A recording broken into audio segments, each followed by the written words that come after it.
मैंने आपके लिए कुछ ट्रांसलेशंस बनाई हैं, देखिए। जैसे कि यहाँ पे एक सेंटेंस लिखा हुआ है, मुझे गाना सुनना अच्छा लगता है, ठीक है। अब मैंने आपको प्रेजेंट पार्टिसिपल, पास्ट पार्टिसिपल और जीरेंड बताया है, ठीक है, जीरेंड नाउन। तो उन तीनों चारों से मिलकर ही ये सारे सेंटेंसेस बने हुए हैं, और इन सेंटेंसेस को एक एक करके हम करने की कोशिश करते हैं, ठीक है। कुछ मैं करूंगा, कुछ आप कर लेना। अब जैसे लिखा हुआ है मुझे गाना सुनना अच्छा लगता है, तो सबसे पहले सेंटेंस लिखेंगे गाना सुनना। क्या है इसमें?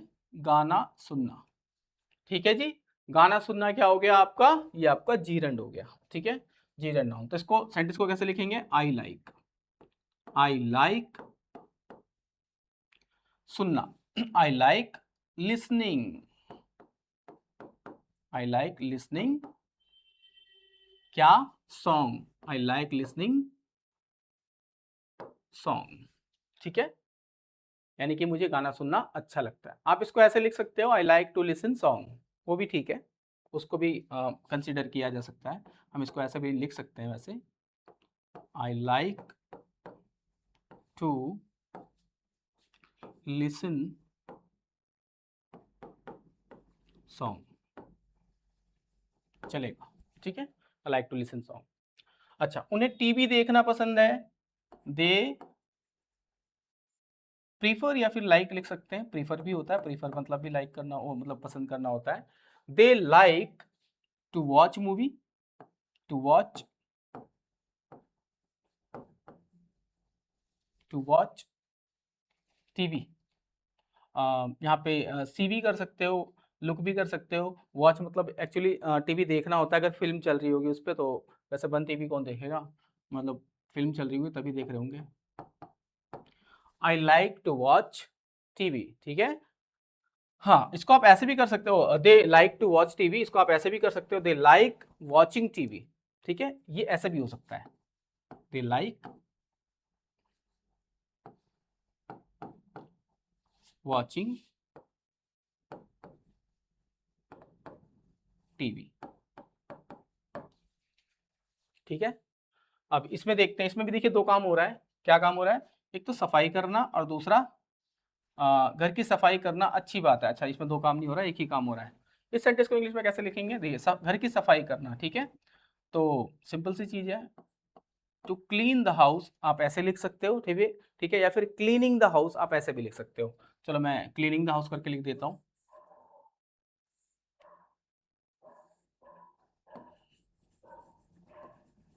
क्लीनिंग, क्लीनिंग द हाउस यानी कि घर की सफाई करना, ठीक है, क्लीनिंग द हाउस अच्छी बात है, इज अ गुड थिंग। मैंने इसको ऐसे लिख दिया, ठीक है। अच्छा, इसको और भी तरीके से लिख सकते हैं, जैसे इसको हम ऐसे भी लिख सकते हैं, इट इज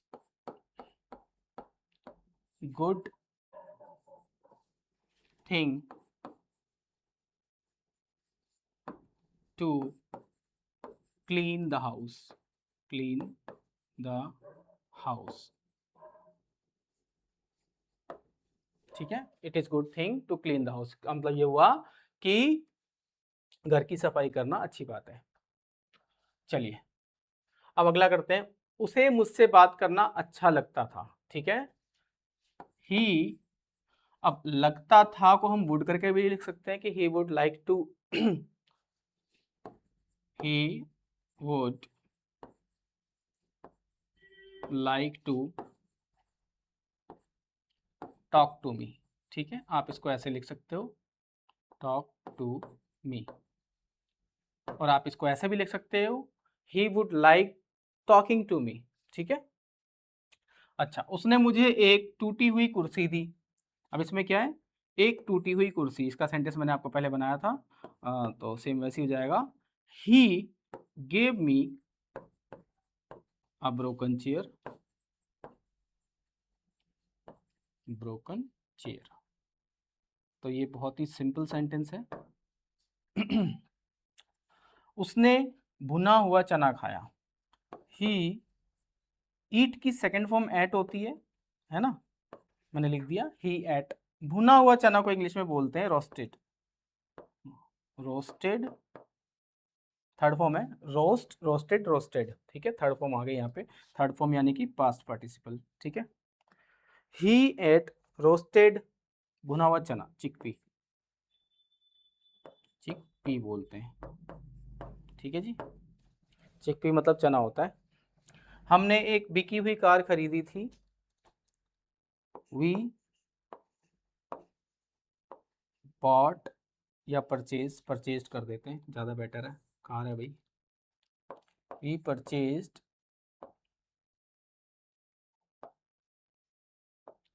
बिकी हुई मतलब पहले ही बिक गई थी, वी परचेज्ड सोल्ड कार, यानी कि किसी और ने खरीद ली थी, ठीक है, लेकिन हमने ज़्यादा पैसे दे के खरीद लिए उससे, लब मुझे दे, ठीक है। तो ये इस तरह से हो रहा है। यहाँ पे जो सोल्ड वर्ड आया है ये आपका पास्ट पार्टिसिपल है, ठीक है। और भी सेंटेंसेस हैं, चलिए औरों के भी देख लेते हैं थोड़ा सा। जैसे लिखा हुआ है उसे हमें गिने हुए रुपए देने चाहिए, ठीक है, तो कैसे लिखेंगे, गिने हुए रुपए, ठीक है जी। We should,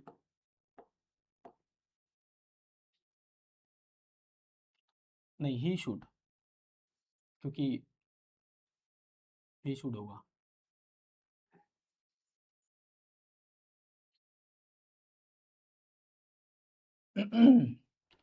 he should give us, he should give us का मतलब क्या हो गया, उसे हमें देना चाहिए, ठीक है, क्या देना चाहिए, गिने हुए रुपए, काउंटेड, काउंट मतलब क्या होता है, गिनना, ठीक है, और काउंटेड मतलब थर्ड फॉर्म हो गई, काउंटेड रुपए मतलब काउंटेड रुपीस तो नहीं हो सकता, काउंटेड मनी भी नहीं हो सकता, काउंटेड नोट हो सकता है, ठीक है, तो मैं यहाँ पे काउंटेड नोट्स लिख देता हूँ, ठीक है। काउंटेड मनी नहीं होता है क्योंकि मनी को आप गिन नहीं सकते, ठीक है, आप या तो नोट गिनते हो या तो सिक्के गिनते हो, मनी को नहीं गिना जाता, धन नहीं गिना जाता, क्योंकि धन जो होता है वो सिर्फ पैसा नहीं होता, धन का देखो मनी का मतलब क्या होता है, धन एक तरह से पैसा, ठीक है, और मतलब इसका सेंस निकाला जाए तो ये ऐसे होता है कि धन देखो कि मतलब सिर्फ पैसा नहीं होता कि रुपए के रूप में ही होता है, प्रॉपर्टी के रूप में भी होता है, एसेट के रूप में भी होता है, गोल्ड के रूप में भी होता है, तो उसको भी धन कहा जाता है, ठीक है। तो मनी को उसी तरह से कंसीडर किया जाता है, तो इसीलिए आप उसको जो है मतलब काउंट नहीं कर सकते। जैसे गोल्ड को काउंट करना हो तो कैसे गोल्ड काउंट करोगे, नहीं कर सकते ना। तो काउंट करने का मतलब है कि आपको उसकी इकाई को काउंट करना पड़ेगा, जैसे कि पैसे की इकाई क्या हो गई, तो नोट्स हो गए, सिक्के हो गए, ठीक है, रुपए हो गए, तो उसको आप काउंट कर सकते हो, ठीक है। तो मनी को काउंट नहीं कर सकते, इस सेंस में बता रहा हूँ मैं आपको, तो इसलिए मैंने नोट्स लिख दिया यहाँ पे, यानी कि उस अगर उसने कुछ दिया होगा तो सिक्के या नोट ही तो दिया होगा, अगर पैसे की बात की जा रही है तो, ठीक है, तो सिक्के या नोट ही दिया होगा, क्योंकि सिक्के या नोट के फॉर्म में ही होता है पैसा, हार्ड, हार्ड मनी जो हाथ में होती है, कैश मनी, ठीक है, बाकी तो ऑनलाइन होती है। ठीक है जी। तो इसीलिए मैंने यहाँ पे काउंटेड नोट्स लिख दिया है, he should give us counted notes, उसे हमें मतलब गिने हुए नोट्स मतलब नोट्स देने चाहिए। मुझे सच बोलना अच्छा लगता है, ठीक है, तो इसको हम इंग्लिश में कैसे लिख देंगे, आई लाइक स्पीकिंग, मुझे अच्छा लगता है बोलना, क्या बोलना, सच, ट्रुथ, लो जी बन गया, ठीक है, आई लाइक स्पीकिंग ट्रूथ या फिर I like to speak truth. देखो जब आप दो मेन वर्ब्स यूज करोगे एक साथ, दो मेन वर्ब्स एक साथ यूज करोगे, भूल जाओ अभी थोड़ी सी देर के लिए इन्फिनेटिव, फिनिटिव, पार्टिसिपल वगैरह सब कुछ भूल जाओ 2 मिनट के लिए, जो मैं बता रहा हूँ उसको सुनो। अगर आप दो मेन वर्ब्स को एक सेंटेंस में एक साथ यूज करोगे, ठीक है, और वो मेन वर्ब की अगर फर्स्ट फॉर्म है और दोनों को एक साथ यूज कर रहे हो तो बीच में एक प्रीपोजिशन लगाओगे, ठीक है, और वो लगेगा टू। दो मेन वर्ब्स हैं, दोनों फर्स्ट फॉर्म है, बीच में टू लगाओ, नहीं तो वो कंप्लीट नहीं होगा, इनकरेक्ट हो जाएगा, ठीक है। और अगर टू नहीं लगा रहे हो तो एक मेन वर्ब के साथ आईएनजी लगेगा। अब जैसे यहाँ पे मैंने लिखा है ना आई लाइक स्पीकिंग ट्रूथ, ठीक है, तो देखो आई लाइक जो है ये भी एक मेन वर्ब है, स्पीक जो लिखा हुआ है ये भी एक मेन वर्ब है। अब देखो लाइक और स्पीकिंग मतलब लाइक और स्पीक लिख देता सिर्फ मैं, जैसे कि आई लाइक स्पीक ट्रूथ तो गलत हो जाता सेंटेंस, हाँ, लेकिन अगर मैं ऐसे लिख देता I like to speak truth तो सही हो जाता सेंटेंस, लेकिन मैंने यहाँ पे क्या लिख दिया, आई लाइक स्पीकिंग ट्रूथ, ठीक है जी, यानी कि दो मेन वर्ब्स में यूज कर रहा हूं तो एक के साथ या तो आईएनजी लगा रहा हूं या तो टू करके लिख रहा हूं बीच में, ठीक है, तो ये सही हो रहा है। आप इसको ऐसे भी समझ सकते हो। चलिए आगे बढ़ते हैं। मुझे धूम्रपान करना पसंद नहीं है, बहुत अच्छी बात है, नहीं होना चाहिए पसंद। आई डोंट लाइक, और धूम्रपान करने को स्मोकिंग कहा जाता है, आई डोंट लाइक स्मोकिंग। ठीक है जी, मुझे धूम्रपान करना पसंद नहीं है, मुझे सच में पसंद नहीं है, ना मैं कभी करता हूँ ना मुझे पसंद है। हमने एक मरम्मत की हुई बाइक खरीदी, ठीक है जी। अब देखिए मरम्मत की हुई, मरम्मत की हुई, ठीक है, तो इसको कैसे लिखेंगे, हमने खरीदी, वी परचेज, पहले तो सेंटेंस लिख देंगे हम, वी परचेज्ड, ठीक है जी, ये मैंने सेंटेंस लिख दिया, हमने खरीदी, वी परचेज्ड।